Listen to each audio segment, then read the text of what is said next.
At the edges of our solar system lies a mystery. It is a legend that has been documented by the earliest of civilizations.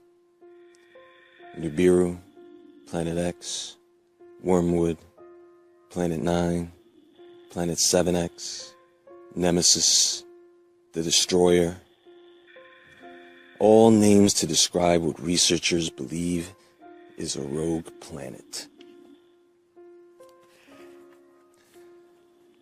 At many times the size of Earth, this rogue planet comes from the farthest, darkest corner of our solar system. The planets in our solar system, Mercury, Venus, Earth, Mars, Jupiter, Saturn, Uranus, Neptune, and Pluto. For the most part, as they revolve around the sun, they all ride on this invisible plane called the ecliptic. Planet X does not. It has been theorized, due to the perturbations of the outer planets, that this planet has an elliptical orbit and is coming from underneath. The red planet, they call it. A brown dwarf star. A small burnt-out version of our sun covered in red dust iron oxide, dragging a tail of debris from hell. It could be 5, 7, 10 times the size of our planet.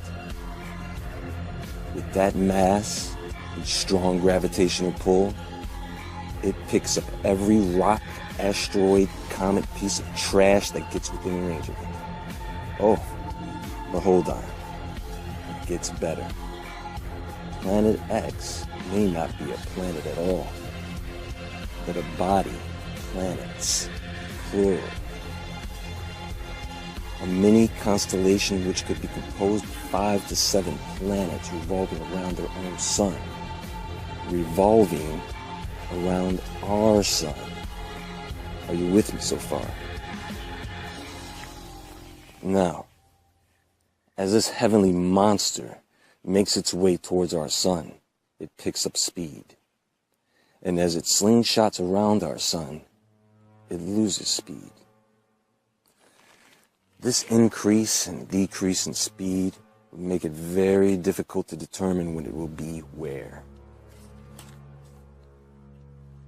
People say, so what? Who gives a damn about some planet X way out there? Fuck space. Well, I say to you, this may be the one time where space fucks you. If this is real, if this thing exists, we could be facing some apocalyptic changes in the near future. We all know that the moon has gravitational effects on our planet, such as ocean tides. So how would a planet larger than Jupiter have an effect on our planet? That is the posing issue with Planet X. As of today, as of 2016, we are experiencing an increase in natural events. Last year, 2015, ended with more than 14,750 earthquakes. There are at least 40 volcanoes erupting right now, and 34 of those are along the Ring of Fire. We are witnessing a major tsunami almost every year since 2006. Last year, in 2015, we had 1,177 tornadoes in the U.S. alone. We're only halfway through the year and we're already at 700. 6 years ago, sinkholes were uncommon. But as of this year, there are sinkholes opening up every day.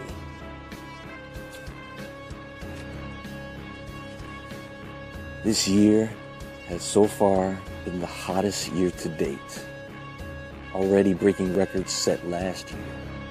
Now, some would argue that these things are the result of geoengineering. But how does one geoengineer a fireball?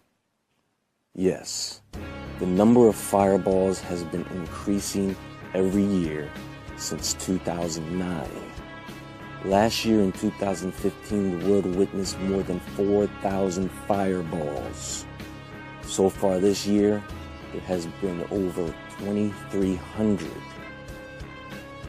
But these events are not isolated. No.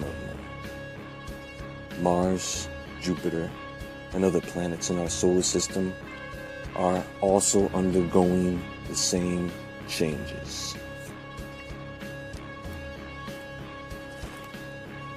Now, there is nothing new under the sun, and if this planet X orbits it, it's been here before. But when? The common vote is that planet X revolves around our sun every 3,600 years or so.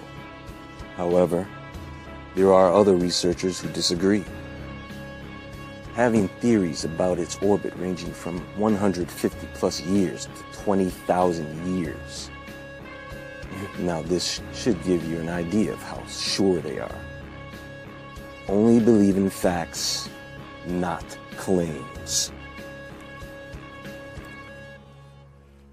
The number 3,600 and the name Nibiru, meaning planet of the crossing, comes from ancient Sumerian documents, the first known human civilization on record. A people who inhabited Mesopotamia, or what is now known as Iraq. According to ancient texts, the Sumerians believed that their gods, the Anunnaki, are from this planet Nibiru. And they came here and genetically engineered humans to be different than what they were. Since then, the passing of Nibiru has been linked to several biblical events. Noah's flood, the Exodus of Egypt, and the one significant reference made by John in the book of Revelation, wormwood. Now, today, with the advent of telescopes, we can see billions of light years into space. So how does a planet like this evade detection? Well, if researchers are correct, Planet X should be behind the sun, somewhere between Mars and Jupiter. So, if you wanted to see Planet X, you would have to look past the blinding sun. You would have to know its coordinates to know where to point the telescope. The telescope needs light filters, and the telescope needs infrared light viewing capabilities. Or you could just fly to the South Pole and see it from there.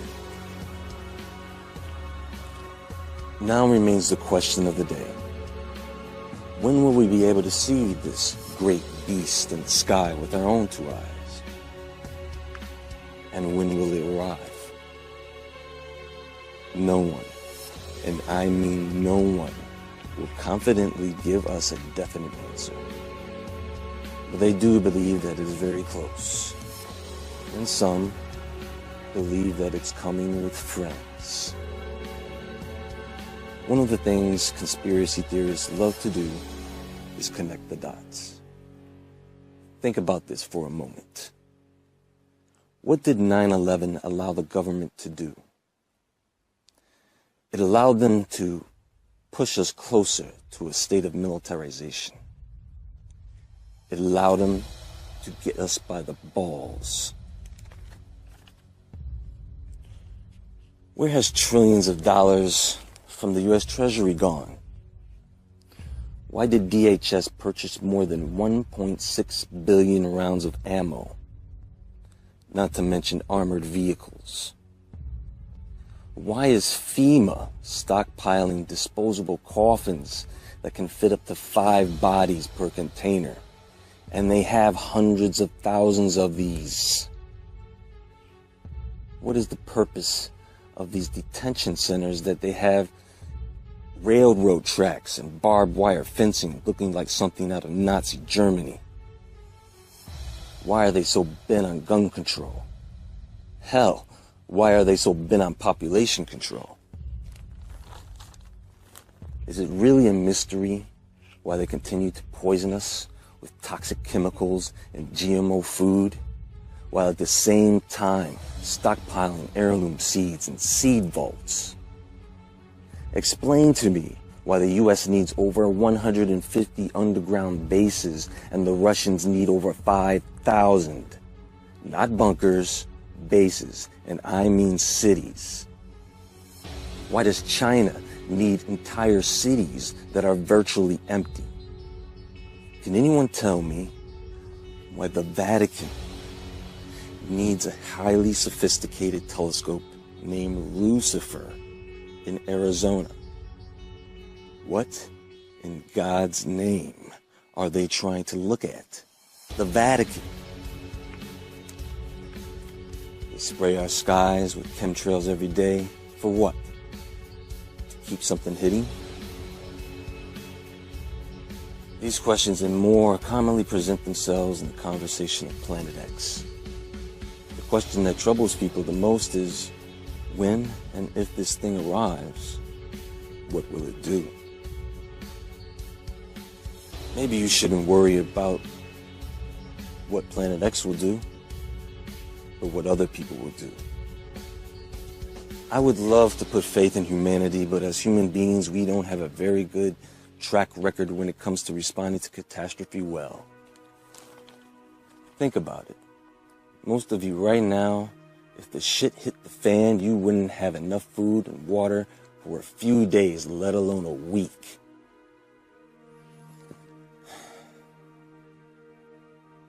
But there is good news.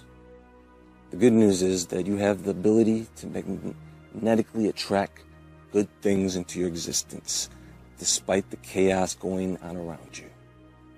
It's not magic, it's science. Unfortunately, powers that be do not want you to know about these abilities or you to use them. We've come a long way, folks. Just a century ago, we were riding horses and buggies. And look at us today. But have we really progressed? Or only our technology has progressed? We still fight for food, for land. We live on a great and dangerous planet. Perfect place for great and dangerous people. And in its beauty and awesomeness, we will prevail.